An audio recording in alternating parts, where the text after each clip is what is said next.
अस्सलाम वालेकुम नाज़रीन, मैं हूं डॉक्टर मसूद परवेज़। आप मेरा चैनल देख रहे हैं इनोवेटिव पाकिस्तान।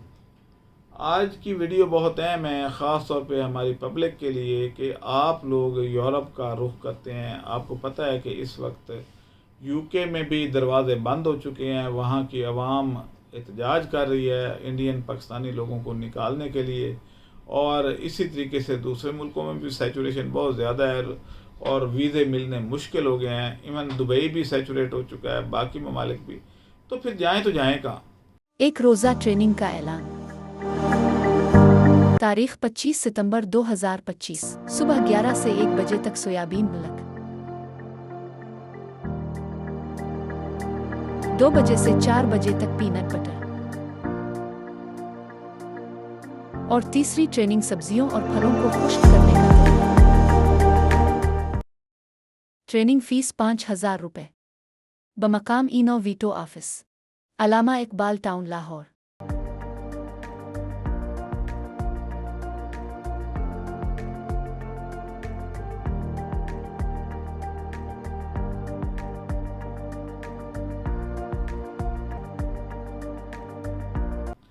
अगर आप सिर्फ पैसा कमाना चाहते हैं, रंगीनियाँ नहीं देखना चाहते, तो फिर मेरी राय में आप अफ्रीका चले जाएं। बहुत ज़्यादा बिजनेस है, खाली पड़ा है, लेकिन हमारे लोग जो हैं कहते हैं कि नहीं, कालों के मुल्क में नहीं जाना।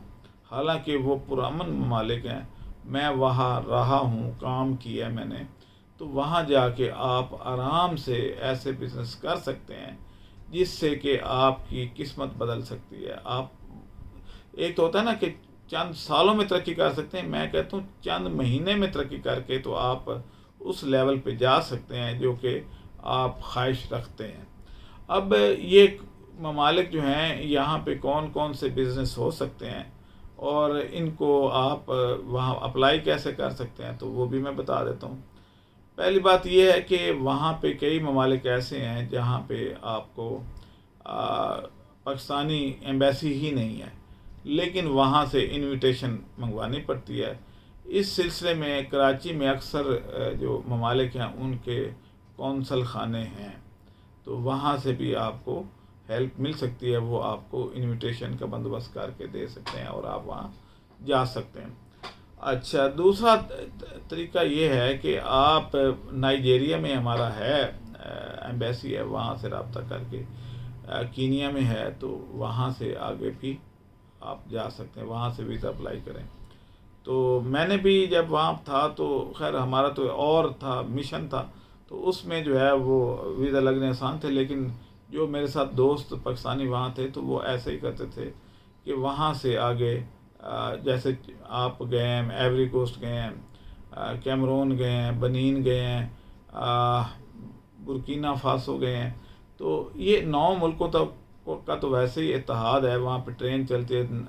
इन ममालिक में आप बाई रोड भी सफ़र कर सकते हैं, कोई उधर रोक टोक नहीं है, लेकिन वहाँ पे अपॉर्चुनिटीज़ इतनी ज़्यादा हैं। मसलन ये है कि हमारे यहाँ सबसे बड़ा मसला, ख़ास तौर पे आजकल सैलाब में आपने देखा होगा कि जानवरों की खुराक है, यानी इंसानों की खुराक पैदा करें या जानवरों की, तो उस सिलसिले में DDGS का बिज़नेस बहुत ज़बरदस्त बिज़नेस है। वहाँ से आपको 6-7 रुपये किलो मिलनी है, 12 रुपये किलो ट्रैवलिंग यानी क्लीयरिंग और ये वो शिपिंग चार्जेस पर केजी पड़ जाएंगे, और आपका यहाँ आके वो 20 रुपये किलो के, मैं कहता हूँ 30 रुपये भी पड़ जाए, लेकिन वो सोयाबीन से भी बेहतर चीज़ है और बहुत ज़बरदस्त चीज़ है। इस पे एक मुफस्सल वीडियो दोबारा से हमें बनानी पड़ेगी, क्योंकि आज से 6 साल पहले मैंने इस पे एक वीडियो डाली थी, उसके बाद मैंने नहीं डाली, तो ये आपको बताने की ज़रूरत है। इसी तरीके से पाकिस्तानी बिस्किट वहाँ बड़े पॉपुलर थे, पाकिस्तानी हवाई चप्पलें जिसको कैंची चप्पल कहते हैं, इसी तरीके से चावल टॉवल, यानी इस तरह की चीज़ें बहुत ज़्यादा वहाँ मकबूल हैं। सिल्वर के बर्तन, तो आप ये चीज़ें वहाँ एक्सपोर्ट कर सकते हैं। गोली टॉफ़ी वहाँ बहुत बिकती है, तो आप ये चीज़ें वहाँ भेज सकते हैं। अब इसका जो है कौन कौन से ममालिक जो हैं जिनके अंदर मैं खुद रहा हूँ तो या विज़िट किए हुए हैं, तो वहाँ पे आपके लिए मैं हेल्पफुल भी हो सकता हूँ। मसलन कैमरून है, उसके बाद بنین ہے، برکینا فاسو ہے، ایوری کوسٹ ہے، گھانا ہے، یہ ممالک جو ہیں یہ نگلیکٹڈ کنٹریز، یعنی جہاں پہ لوگوں کو پتہ ہی نہیں ہے کہ یہ بھی ممالک ہیں یا نہیں ہیں، لیکن اب ابراہیم تراوڑے کی وجہ سے وہ کچھ برکینا فاسو کو لوگ جاننے لگے ہیں، باقی ممالک کو ابھی بھی نہیں جانتے۔ مالی ہے، اب مالی اور ایوری کوسٹ اور چاڈ، یہ ممالک جو ہیں ان میں کاجو کی پیداوار کافی ہے، تو آپ کاجو وہاں سے را فارم میں، وہاں پہ جب میں تھا تو اس وقت $98 کا تھا، اور کاجو کا ریٹ تھا $60 کلو پاکستانی، میں پاکستانی روپیز کی بات کر رہا ہوں۔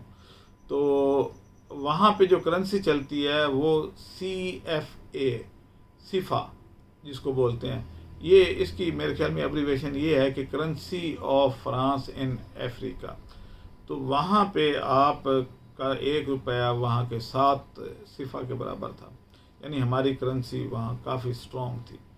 تو وہاں پہ رہن سہن بھی بہت سستا ہے، کھانا پینا بہت سستا ہے، تو آپ وہاں پہ جا کے رہ سکتے ہیں، آپ کی عزت بھی ہے، لوگ آپ کو یہ سمجھتے ہیں کہ یہ شاید یعنی گورے ہیں اور یہ کوئی اسپین یا اٹلی سائڈ سے آئے ہیں، کیونکہ اسپین کے کلر ذرا فیٹ ہیں تو اس لیے ہمیں، اور نقش بھی ہمارے ان سے ملتے جلتے ہیں، تو اس لیے وہ ہمیں سمجھتے تھے کہ یہ ادھر سے آئے ہیں۔ اب یہاں پہ عزت، پیسہ، کاروبار سب کچھ ہے، لیکن پرابلم کہاں پہ ہے؟ ہمارے یہاں پہ کہ وہ لوگ کالے ہیں۔ اکثر لوگ تو یہ کہتے ہیں جی کہ وہ حبشی ہیں، وہ کھا جائیں گے، یہ ہو جائے گا، وہ ہو جائے گا۔ بھائی یہ کہانی ہے، وہ ہمارے سے زیادہ پرامن ممالک ہیں، کئی ممالک میں تو اسلحہ ہے ہی نہیں، وہاں پہ بینک کے سامنے جو گارڈ بھی کھڑا ہے وہ بھی ایک لاٹھی لے کے کھڑا ہوا ہے، تو آپ خام خواہ ڈرتے ہیں۔ کوئی ڈکیتی، کوئی چوری میں نے وہاں نہیں دیکھی۔